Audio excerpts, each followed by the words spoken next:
Tonight, when the lights go out, your mind will do something strange. A shadow will move. Your brain will notice it before you consciously understand what you are looking at, and for a brief moment, a tiny alarm will ring somewhere deep inside you. Why? After all, you know what darkness is.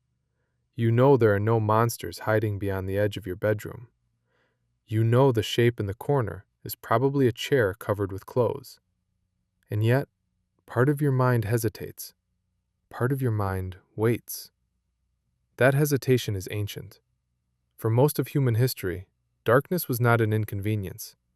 It was a completely different world. When the sun disappeared, certainty disappeared with it. The landscape that felt familiar during the day became unpredictable at night. Every sound mattered. Every movement mattered. Every shadow could be something. Could you really blame your ancestors for believing the dark was full of hidden beings? The real answer is far stranger than simple superstition. Ancient people did not invent creatures for entertainment. Many of those creatures were attempts to explain genuine experiences that happened at the edge of human perception. Long before electric lights illuminated cities, people lived in environments where darkness revealed the limits of human senses. The night exposed weaknesses. The night created mysteries, and mysteries demanded explanations. Imagine standing beside a small fire 10,000 years ago. Beyond the circle of light is a forest. The trees sway, branches crack. Something moves. You cannot identify it. Was it a wolf? A bear? Another human? Or something else entirely? Your brain does not like uncertainty. The neuroscientist Joseph Ledoux has spent decades studying fear, and his research shows that the brain often reacts to possible danger before conscious reasoning catches up. In other words, your ancestors were wired to assume the worst first and ask questions later. That strategy saved lives. If a shadow was only a bush, nothing was lost. If a shadow was a predator, hesitation could be fatal. This ancient survival system shaped human imagination. Over thousands of years, stories grew around those moments of uncertainty, and those stories became creatures. In Northern Europe, people spoke of trolls. These beings were said to live in mountains, forests, caves, and remote places far from human settlements. Trolls appeared in many forms. Some were giant, some were cunning. Some lurked near dangerous terrain where travelers disappeared. At first glance, trolls sound like pure fantasy. But look closer. Many troll stories were attached to real hazards: steep cliffs, hidden ravines, unstable mountainsides, treacherous wilderness. The creature became a warning system. Children remembered the troll far better than they remembered a lecture about geological risks. The monster carried practical information. The folklore survived because it was useful. The same pattern appears across the world. In Japan, people told stories about yokai. In West Africa, tales described spirits inhabiting forests and rivers. Across the Arctic, indigenous traditions spoke of beings that wandered frozen landscapes. Different regions, different names, different cultures, yet the same human instinct appears again and again. Something unknown exists beyond the edge of the firelight. What is it? Sometimes folklore offered an answer. Witches emerged through a similar process. Today, the word witch often brings to mind pointed hats and broomsticks. Ancient beliefs were very different. In many societies, witches represented fears about hidden human intentions. A failed harvest needed an explanation. A sudden illness needed an explanation. An unexpected tragedy needed an explanation. Humans are pattern-seeking creatures.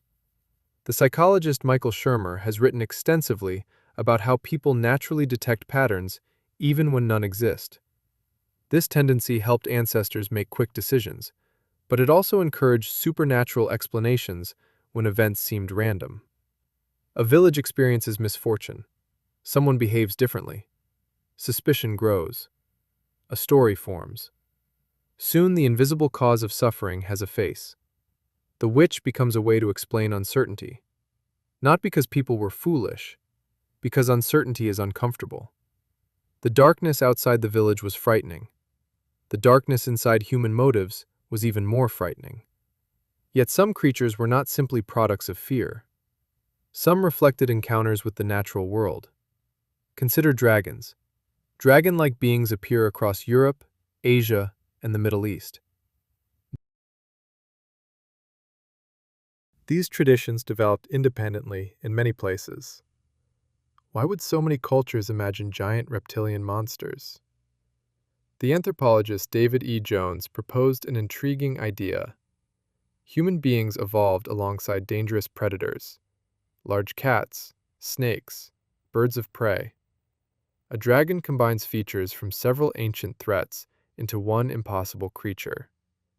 It is not a memory. It is a symbolic fusion, a predator built from millions of years of evolutionary experience. Whether the theory is entirely correct remains debated, but it highlights something important. Myths often reveal how people perceive danger. The creature itself may be fictional. The fear behind it is very real.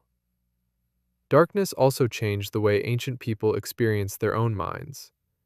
Without modern lighting, sleep patterns looked different. The historian Roger Eckertz discovered evidence suggesting many people once slept in two segments rather than one continuous night. They experienced a first sleep and a second sleep, separated by a period of wakefulness. Imagine waking in the middle of the night. The village is silent. The stars stretch overhead. The world feels strange. Dreams still linger. Reality feels softer. Could experiences like these have influenced stories of spirits and supernatural visitors? Quite possibly. The boundary between dreaming and waking was not always obvious, especially in darkness, especially when scientific explanations did not yet exist. Then there were the sounds. Human hearing becomes more sensitive when vision is limited. Every rustle matters. Every distant cry matters. Every unexplained noise becomes significant. A fox scream can sound almost human. An owl call can sound eerie. Wind moving through certain rock formations can create haunting tones. Today you can identify these sounds with a smartphone. Ancient people could not. What would you conclude if a voice emerged from a dark forest and no visible source could be found? The supernatural explanation suddenly feels much more understandable. This does not mean ancient people believed everything blindly. In fact, many traditional societies were remarkably observant. Hunters could identify animal tracks invisible to outsiders. Navigators crossed oceans using stars and wave patterns. Metalworkers developed sophisticated technologies centuries before modern science explained why those techniques worked. Ancient humans were not less intelligent. They simply operated with different information. And where information ended, stories began. That is where folklore thrived. Folklore was not merely entertainment. It was memory. It was education. It was survival knowledge wrapped inside narrative. A tale about a dangerous spirit near a river might discourage children from wandering into deep water. A story about creatures living in caves might prevent exploration of unstable caverns. The myth carried practical lessons across generations. You remember stories. You forget instructions. Ancient communities understood that long before psychologists studied memory. Regions shaped these stories in fascinating ways. Dense forests produced different creatures than deserts. Mountain cultures imagined different dangers than coastal societies. In Scandinavia, harsh landscapes inspired tales of hidden beings dwelling among rocks and wilderness. In Celtic regions, fairy traditions emerged around ancient hills and mysterious landscapes. In Central Asia, vast open spaces produced legends tied to endless horizons and wandering spirits. The environment helped write the mythology. Geography became imagination, and imagination became culture. Yet something deeper connected all these stories. They were attempts to answer the same question. What exists beyond what you can see? That question has followed humanity everywhere. It followed hunter-gatherers crossing ice-age landscapes. It followed sailors entering unknown oceans. It followed traders moving along ancient routes. And it follows you today. The objects have changed. The uncertainty has not. You may no longer worry about trolls hiding beneath mountains, but you worry about things you cannot fully see. Economic systems, algorithms, invisible radiation, microscopic viruses, artificial intelligence. The unknown still generates stories. The names are different.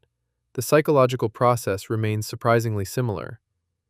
Whenever humans encounter uncertainty, imagination rushes forward. Sometimes imagination discovers truth. Sometimes it creates myths. Usually, it creates a mixture of both. That mixture shaped some of the most enduring folklore on Earth. Even the darkest stories often reveal unexpected optimism. Why? Because if darkness contains creatures, darkness can also contain meaning. A mysterious world is frightening, but it is also fascinating. People gathered around fires not only because they feared the dark. They gathered because the dark inspired wonder. Wonder created stories. Stories created culture. Culture created civilizations. The same imagination that invented monsters also invented art, religion, science, and technology. Fear and curiosity grew from the same roots. One mourned about danger, the other explored possibility. Together, they transformed human history. Eventually, technology changed the relationship between people and darkness. Oil lamps became more efficient. Cities expanded. Gaslighting appeared. Then electricity arrived. The night retreated. Streets glowed. Buildings glowed. Entire skylines glowed. For the first time, vast numbers of people could push back darkness almost at will. Something remarkable happened. Many old creatures began to fade. Not entirely, but enough. The places where trolls lived became roads. The forests became mapped. The mysterious sounds became identified. Scientific explanations replaced many supernatural ones. Yet folklore survived. Why? Because the creatures were never only about darkness. They were about being human. They reflected fears, hopes, uncertainties, and questions that remain relevant even now. A troll is not just a monster. A witch is not just a villain. A spirit is not just a ghost. These figures are mirrors. They show how people understood the unknown. And every generation faces its own unknowns. The historian Yuval Noah Harari has argued that humans excel at creating shared stories that allow large groups to cooperate. Whether one agrees with every aspect of that argument or not, history clearly demonstrates the extraordinary power of narrative. Stories organize reality. Stories guide behavior. Stories shape civilizations. Ancient folklore was one of humanity's earliest technologies. Not a machine, not a tool made of metal, a technology of meaning, a way to store knowledge, communicate risk, and make sense of experiences that seemed impossible to explain.